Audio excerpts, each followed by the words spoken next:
Hey y'all, Melissa here with you today, and today's project is this purse. This is sewn from just one pattern piece, and it is also fully reversible. I can turn it the other way and have the lining side be the outside of the bag. I have a free pattern to make this, and you can check out the blog post below for all the details on how to get that. Then print it out and meet me back at the camera before you start cutting so that we can talk about how to do this. Once you have downloaded and printed that pattern and put it together, it's time to cut it out.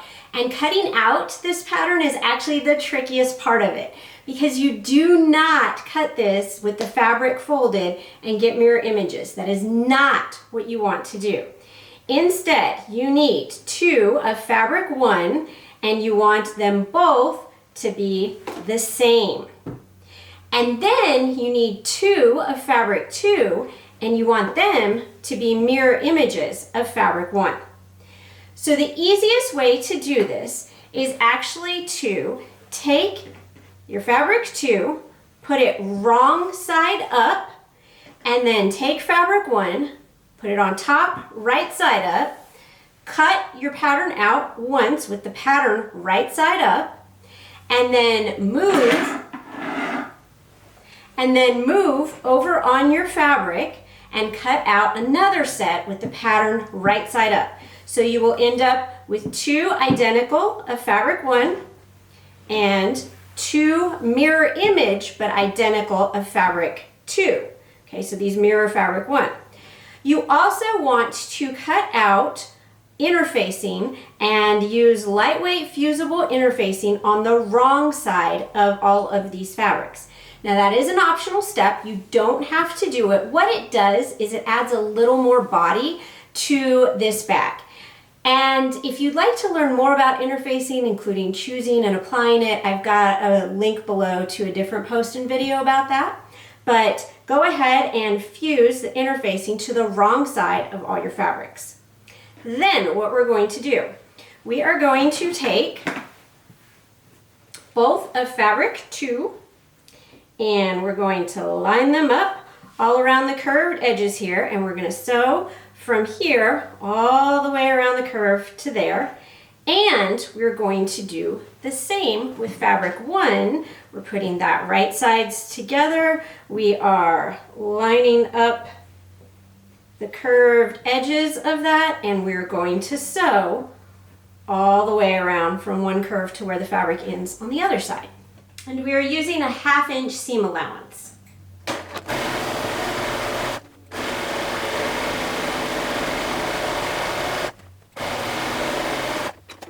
Once you've sewn around the bottom edge on both pieces, then you're going to want to clip the curves around the bottom. So here's how I do that. You're snipping to but not through the seam allowance.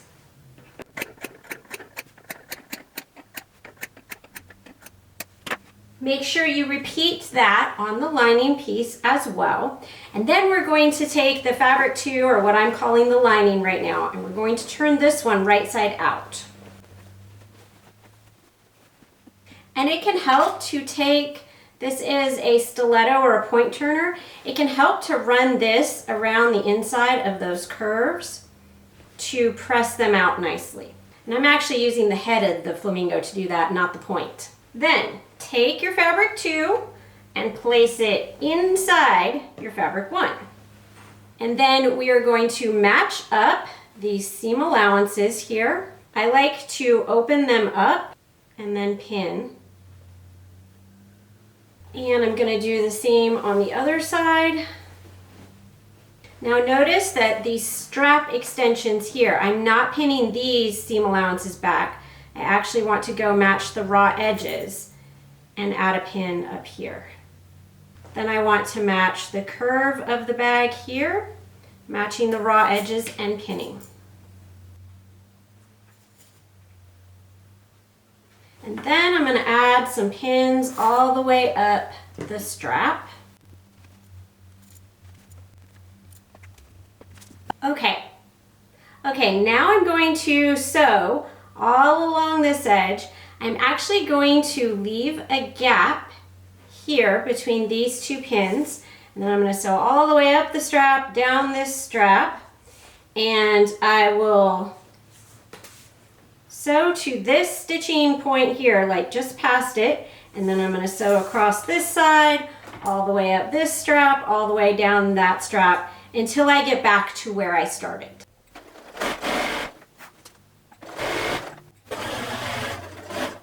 I'm going to stop here and leave my gap. As I'm coming down to this edge, I'm going to go ahead and remove my pin that's holding that seam allowance.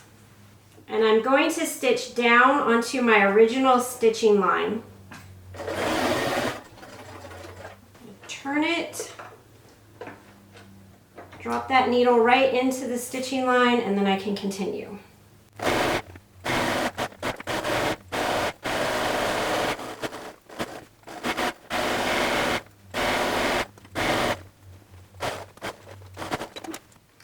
I've zoomed in for a second here. I just want to show you, it's really important that you have like a nice square coming off the strap and onto the body of the purse. If that doesn't get sewn correctly, it is worth going back, seam ripping, and reinforcing that stitching. Then what I want to do is clip into the corner there. So to, but not through the stitching on both sides.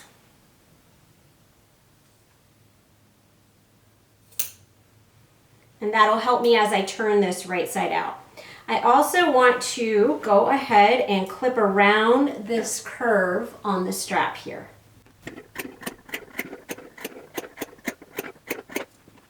Make sure you do this on the other strap as well, and then we're going to turn this right side out. So here is the gap that I left in my stitching, and let's go ahead and turn this purse.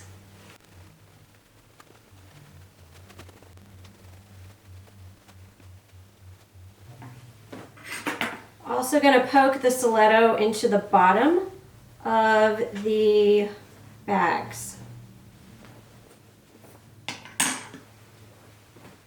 Okay, this looks kind of like a mess, but all I have to do is push this fabric inside the other, and then you'll see it starting to take shape as a bag. So now it's very similar to when we stitched it earlier, but we have right sides out. And here's my gap, and I want to turn those raw edges in towards each other, and I'm going to take the iron and I'm going to press along all these edges that we just sewed. So I just have my iron on the cotton setting, and I'm pressing along all those edges. And when I'm done, they're all going to be nice and flat like this. Okay, y'all, I've pressed all of those edges, and you can see here's my gap with those seam allowances pressed in toward each other. And now all I need to do is take this to the machine, and I'm going to stitch all along that just like I did before, but now I'm top stitching instead of sewing these right sides together. So when I'm top stitching and I want to get right close to the edge, I like to move my needle position over as far to the right as it will go.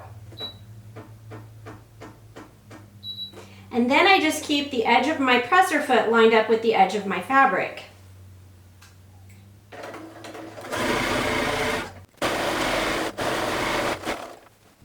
Okay, y'all, that is finished sewing. Basically, all I need to do now is check for any threads and clip those off.